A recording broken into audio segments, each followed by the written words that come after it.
Imagine jumping from an aircraft, looking up, and seeing a knotted tangle of cords instead of a parachute. It is a catastrophic canopy failure, known in skydiving as a line-over malfunction. By the time you realize you are too low to safely deploy the reserve, you are out of options. You impact the Earth at 60 miles per hour. The collision instantly shatters your femur. That fall belonged to Gryph0n. His brother Nate had already watched him snap his other femur 5 years earlier in a climbing accident. Both men were military veterans, trained to manage and survive extreme physical trauma. Yet years after leaving the military, they found themselves trapped in a dimly lit recording studio, struggling to find a path forward. The music industry they were trying to enter felt completely impenetrable. In a skydive, the rules of physics are absolute. You either manage the risk or you don't. But in the music industry, the brothers found the rules were hidden behind a wall of gatekeepers and opaque systems they had no roadmap to navigate. Both men were accustomed to order. Nate spent his early career operating within the rigid structure of the United States Naval Academy, eventually training to become a fighter pilot. Gabriel was stationed in Japan, serving as the lead singer for the Navy's 7th Fleet Band. He toured the Eastern Hemisphere, performing in 12 different languages for global audiences. When they attempted to translate that discipline to network television on a major talent competition, executives stripped away their unique military backgrounds. They were repackaged into a sanitized television act called The Brown Brothers. They made it to the semifinals, but the ultimate prize, a grueling 10-show-a-week Las Vegas residency, felt more like a factory job than a creative breakthrough. They rejected the offer and walked away.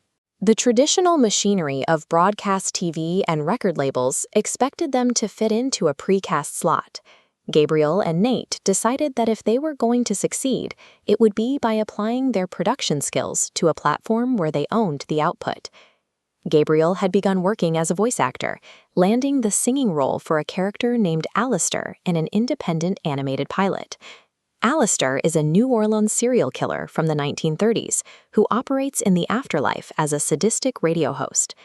That animated pilot, Has Been Hotel, generated a massive, self-sustaining online audience. These fans were highly engaged and actively searching for any media that expanded on the show's dark, theatrical lore. Recognizing this demand, the brothers decided to bypass the mainstream.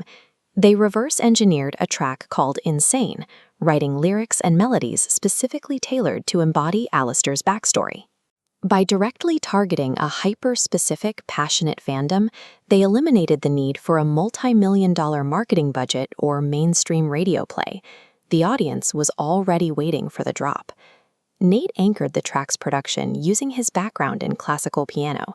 He layered intricate classical chord structures directly over a driving, modern dark pop beat. Gabriel utilized the precise vocal control he developed singing for Navy to construct a sinister, shape-shifting persona. He shifted his delivery between smooth radio host charm and raw, demonic intensity. To ground the track in the character's 1930s origins, they applied audio engineering techniques that simulated the thin, static-laced sound of a vintage radio broadcast. They used high-end studio microphones to capture the character's raw, theatrical energy, and then deliberately degraded the audio quality to fit the era's aesthetic.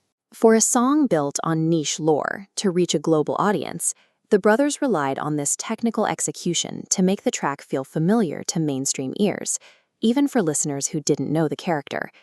This chart shows the growth of Insane across streaming platforms. Independent of any record label, the track's data exploded, rocketing past 1 billion total streams. The song achieved massive cultural milestones on its own, earning the brothers a certified gold record, and was eventually integrated directly into the video game Fortnite as a character emote. The sunlight hitting a gold record provides a stark contrast to the frustration they felt years earlier when struggling to appease network executives. They have built a hybrid operation, adopting the production infrastructure of a traditional label while maintaining the direct, high-speed connection with a fan base usually seen in independent bands. The billion-stream success of Insane is a quantitative proof of concept. It demonstrates that when technical skill meets a massive, underserved audience, a hit song no longer requires a boardroom's permission.